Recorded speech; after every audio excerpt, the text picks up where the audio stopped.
people of the World Wide Web. So it is another 14 days have passed since my last what I've been watching a video. So we are up on another one. Had a bit of time off in between Lee's 2 weeks. So even though this is the third part, this was actually the 2 weeks of this happened when I was on my around my birthday. Me and my wife had 2.5 weeks off. Incredibly busy. The only way to de-stress I found was with physical media, and obviously there's quite a lot, so we shall put it that way there. We also have free stuff on streaming, so I will go with them first of all. So first off, on when we went away, as people have known, seen, I have a little dog. He is currently sitting down here. Do you want to say hello, Mark? So here he is, Marty McFly. So yeah, he keeps me company. But when he is in the house, he is very territorial. If he sees another dog, another horse, another animal on the screen, he's yap, yap, yap, yap, yap, yap, yap. So we can't really watch a lot of things that have a lot of animals in it unless he's KO'd asleep, which happens sometimes. So when we go away, we normally reserve it for movies with dogs. So the first one up is on Netflix is Carmelo.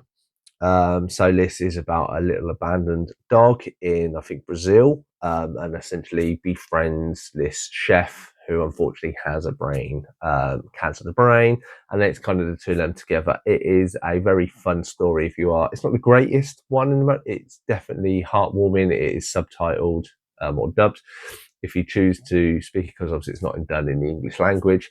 But it is a great story overall. It's really nice. It's really hard. It's one of those ones that it goes through quite a traumatic time, and what in it, not evolves, basically goes in depth of the human and animal bond. The only thing is when we get to the very end of it, and you kind of had the end of the story, they then fast forward to obviously Carmelo's last days, which is very, very sad. I don't think it needed to be in there, and obviously it makes you worry about your pet. So, but it was really, really good. Definitely would recommend it. Obviously, it is, as I say, in another foreign language, so it's either subbed or dubbed. Me and my wife watch it dubbed because she doesn't do subtitles, but still enjoyable. So that's the first one. So next one, we have just finished season 20 of Taskmaster. So if you're Taskmaster fans out there, me and my wife are very much so. Obviously, 20 seasons. It has got a bit zany. And I think the last 3 or 4 seasons, my wife has struggled very much with watching it because she finds that it's mindless fun that I turn my brain off. There's always the odd episode or the odd person that really kind of has, enjoyable. And we enjoy the specials and that. It's always the chemistry of the people, and certain people surprise you and stuff like this. But we enjoyed it. So yeah, season 20 of Taskmaster, and then the final one I did is Playdate. So this is the Alan Richardson with Kevin James. We both enjoyed this. This is kind of a turn your brain off and enjoy an hour and a half of silly fun, which is what it was more or less meant to be. I know it's been bashed and said, oh, it's a rubbish film and stuff, but I don't think it's out there to be a Schindler's List, a Titanic, a Green Mile. This is down there to just be silly fun for an hour and a half.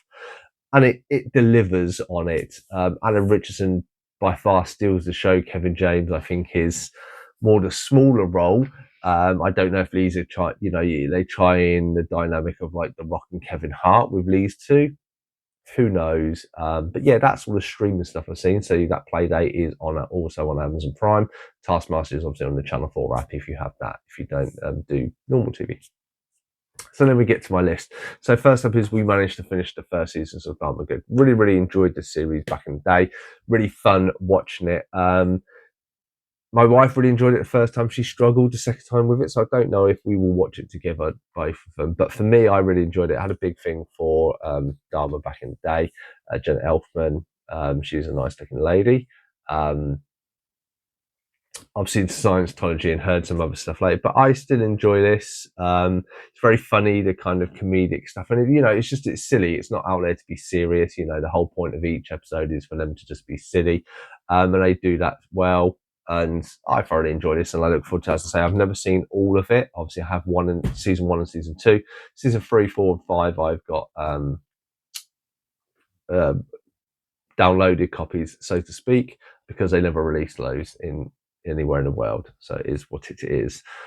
So next up, we have the final series of The Flash. You would have seen I watched season 8. Finally glad to have finished this season. I say I do enjoy The Flash. I do enjoy Chilblain.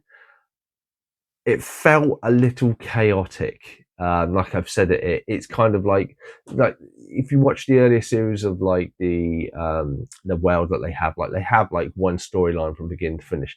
For me, they kept recycling it. You know, it's another speedster, it's another speedster, it's another speedster.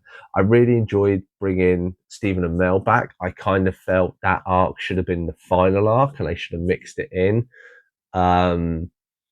You know, and had him come back. And I know people might have been, the reason why they didn't want to do it is because it takes the attention off from Barry. But I think because these two kind of came together, and that's what started this whole universe, the CW universe as it is, I thought it was best for them to go out. Obviously, like again, redoing with like Kate did and that, I should have just left her as a scientist and maybe just had Frost as the other person. Having in the third personality and stuff, it was just like she didn't need to have it. You know, they brought some of the people back. They didn't bring Cisco back, which I was a bit annoyed about, but obviously it was, when I read it, it was scheduling conflicts and they just couldn't fit it in because this was a shorter series. But glad it's finished. Yeah, I agree with people. It's not the greatest multi-part ending. I say it's a bit chaotic of staff leaving. I say, and just I think the writers wanted too much and should have just kept with the core foundation of it. But enjoyed it. Glad to have it off. I say, big comic book fan. Glad to finish that off. Obviously now on to Batwoman. So next up we have Simon Pegg's A Fantastic Theory of Everything. Basically about an older man who writes a kid's book, and then eventually then gets kind of obsessed with serial killers, and then gets captured by a serial killer. If you look at kind of on the back, you can kind of see the quality and quantity of how this is. It was an all right for a watch. There are a few little like little nods to certain stuff. I won't say watch throughout it, which is quite interesting to look out for. But it kind of felt like it could have been split up and been like a weird kind of Mighty Boosh show. Yeah, didn't mind watching it. It leaves the collection, so it goes in my big pile here, and then when I get enough label, go and vintage. So there is that. So next up we have The Big Short. So this is one I've had for a while, really interesting. Essentially, this is about America and about the housing structure and stuff it is. So obviously banks, they obviously lend money on houses, and obviously and then there's programs, I think it's like an OPD or something that's called in the background, and essentially it's how you have different rankings, and they would always have the best houses and the best mortgage. And essentially what they then do is they would get a load of worse mortgages, they could get kind of compile them together and then write them off as really good to try and make everybody money. And obviously this then leads to, when the housing market crashes, obviously hundreds of thousands of people, I believe, lost their jobs, their livelihoods, and a lot of stuff into it. This is obviously about Christian Bale's character, who's very clever. He noticed it, and obviously tries to get on it. And then there's people he meets along the way who come across the rumours of this and try to invest in it. Steve Carell is really good because it ends up being his company that he kind of ends up screwing over and stuff. It's really weird and really interesting. I really enjoyed it. It's one I enjoyed. Again, not one I would ever, I know about it now, not one I'd probably revisit. It's not the most it is stimulating, but it's not the most keep you on the edge of the seat. It's kind of, you're plodding along, and then once you know the story, you're like, oh right, and then you look up, oh yeah, this did really happen, this happened, and stuff like this, and it's, oh okay, yeah, that's great. I know about that now. I wouldn't necessarily revisit it. It hasn't got that appeal. So next up, while I was off, even though I've got loads and loads of series to watch, I was compelled to go back to this series. So I bought this volume probably when I was a teenager. So it shows you this was released in 2006. So this is 19 years old.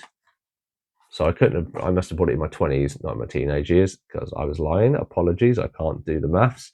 So, okay. Must have bought it when I was working, when I was getting bigger into anime, and I bought the first volume. And I never ended up finishing it off, and I ended up buying the other volumes as I went on, but never ever went back and watched it.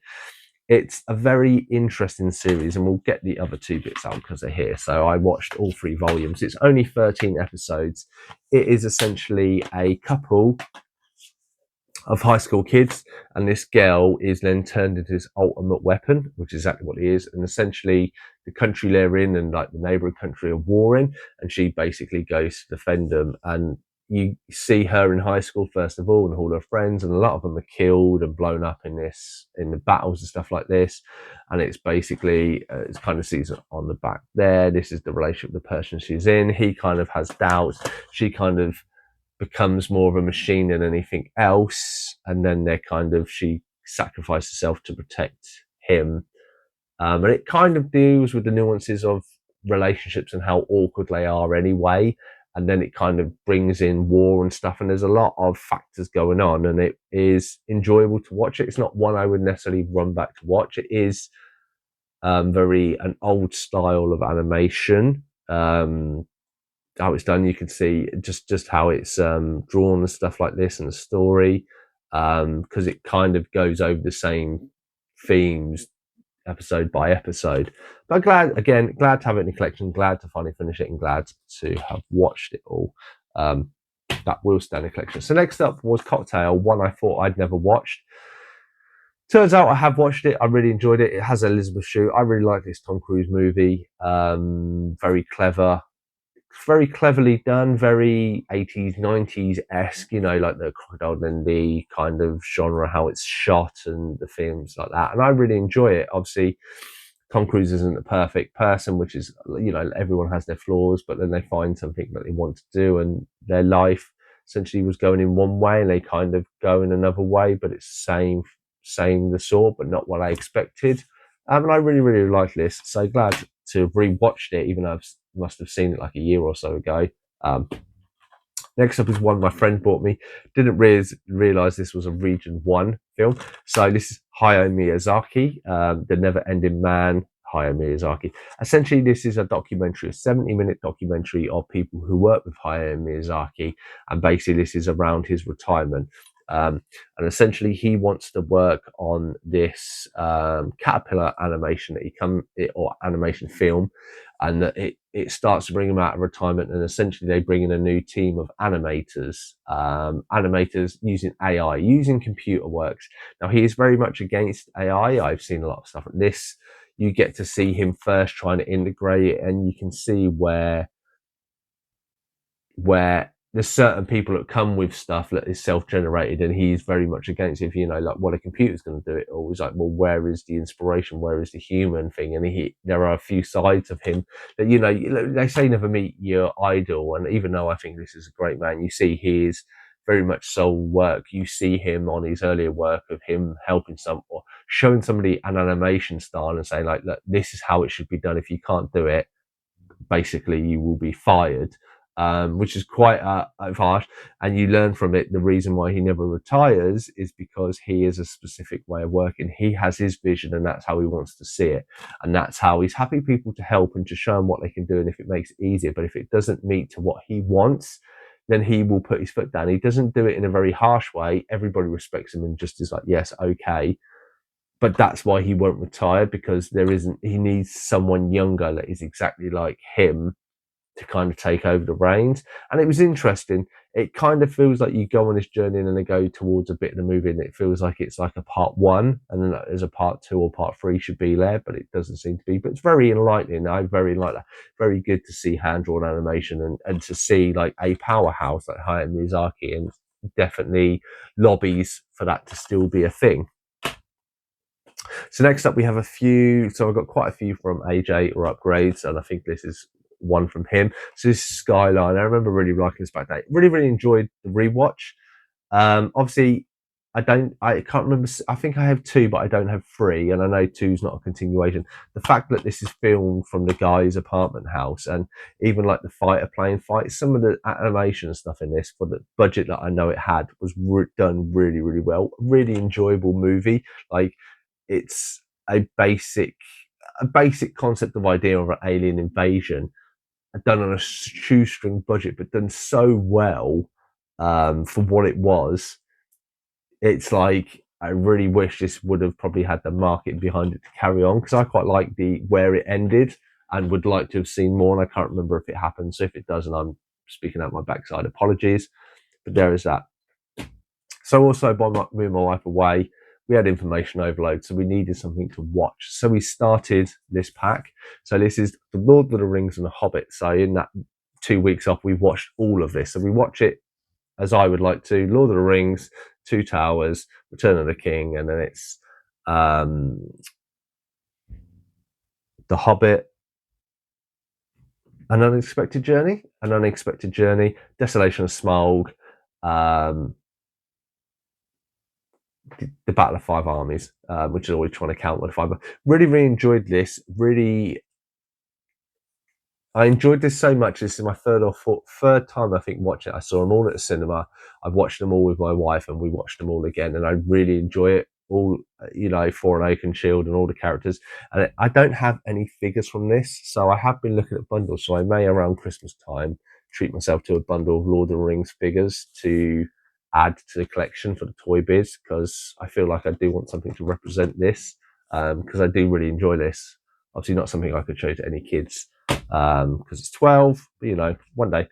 So next up, I had this, bought this a little while ago, haven't got around to it. So this is the DVD Arrow version of Spawn. I watched the theatrical cut, obviously doesn't add too much into it, but I must admit, they done such a good job to make it look so nice that I kind of feel it's a shame that someone didn't go in, and when they're making this look so nice, why didn't someone go in and correct or upgrade all the animation that's poor, like Malbosia and stuff like this? I really think that if they had that, I'm sure Todd McFarlane would have been happy for them to go and do that.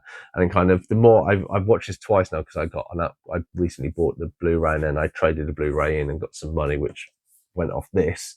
That I really, really enjoy having this, and it really makes me want to see more. And I was really ashamed that this was a plan to be the first of three, and that obviously probably given a bit more time and money to it, it could have gone on to make more movies.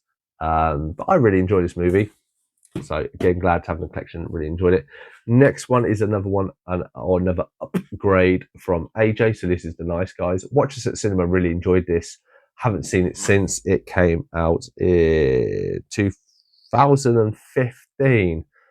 Has it been that long? So this is probably one of the first films I probably watched when I was dating my now wife, which shows you how long ago we were dating. I remember really enjoyed it. Haven't revisited it. Really, really enjoyed it. Forgot how fun the two of these work really well together. They are very good double acts. It's a shame that we didn't get a second one. But it is what it is. Next up, because obviously big on the anime side of things. So an anime series I've watched, it is That Time I Got Reincarnated as a Slime, the movie Scarlet Bond. So it turns out this is, I have watched this on Crunchyroll, which I didn't realise before watching it, but my friend's got it for me. So this is Rimuru Tempest. So essentially a guy, just an average guy, unfortunately gets stabbed by trying to help a woman who gets her bag stolen. He dies. He then wakes up as a slime in a cave that has loads of minerals, has a dragon, Diabora. Essentially, because of the slime ability, he levels up like you would in most RPGs and stuff like this, and gains loads of stuff, and then goes out and names all these villagers, and he has all these troops and stuff. And it's really the world building for this is really, really nice. Really, really some weird stuff. It makes me want to get a statue of this. Again, something to put on my list of wants. Really enjoyed it. Really enjoyed watching it and all the characters, and makes me want to go back and carry on with, because I've only ever watched the first two seasons, and this I think is after season 2. So really good to have that in the collection. Really thank you for my friends for buying me that. Next up is one I bought in CX Hereford that you would have seen. So this is Showdown in Little Tokyo. A bit like The Nice Guys. This was such a great film and such a nice double act. And the fact you have Shao Kahn and the muscle guy from Teenage Mutant Ninja Turtles. I can't remember what his name is now. Tusk, something like that. The bald-headed guy. The fact that those two are the bad guys in this, I really enjoyed it. I really enjoyed. This is kind of, I think I have kung fu. This is the third thing I've actually ever seen Brandon Lee in besides The Crow and kung fu, which I've just said. Really, really nice. Really good to see him acting and stuff, and really nice story. And again, it's a story of its time, and I really enjoy revisiting stuff like this. Makes me a bit sad that obviously he did die when he did, and he had so much potential. I think he would have been a great actor if he was around now. But there is not a lot I can do about that. At least there is stuff like this out there that I can look forward to revisiting new stuff of him. And the final one I watched the other night is Mickey 17. Mickey 17. So this is one I bought when I was with the lads in London. I think it was 15 quid, which was great. I really enjoyed the story. It's really funny because I really enjoyed it. I didn't think it was an amazing movie. I didn't think it was as great as Parasite, because, you know, that's life. Parasite was a great movie. Really hard to replicate that. I didn't realise it was slim. I still thought it was a great film. And it was an enjoyable film. But I liked it for different reasons. Like, I noticed more the second time around with all the clones and stuff like this, you pick up a few little bits more of what is going on. As I said, it definitely has its flaws. It's definitely not a perfect movie. The concept is great. I think Robert Pattinson is really, really good in it. I like the fact he does the double roles. I think he works really well on all the different clones and what they went through and stuff like this. I think, like, even the story, I think it's 2 hours and 10 minutes, 2 hours and 15 minutes. Like, the story's good. I feel like it's either missing something or maybe the story went a little way. Obviously, it is based on a short story, I want to say. So probably not a lot you could have done with it outside of this. It probably either needed to be like an hour longer to twist the story or change stuff. But at the heart of it, the character in that is really good, and I hope the guy Bon John Ho actually gets to produce more work, because I really enjoy Parasite and I really enjoy listening to say Steelbook for 15 quid, and it is a nice Steelbook with a 2 limb. I know it's simple, but it's obviously clones and stuff, and then obviously the floating hand, which is really funny. Anyway, that has been a look what I have been watching. Obviously, lots, as you can see on the list, and lots to, plowing through them. Still got quite a few before I finish my 29 on the purge list that I did for a few months ago.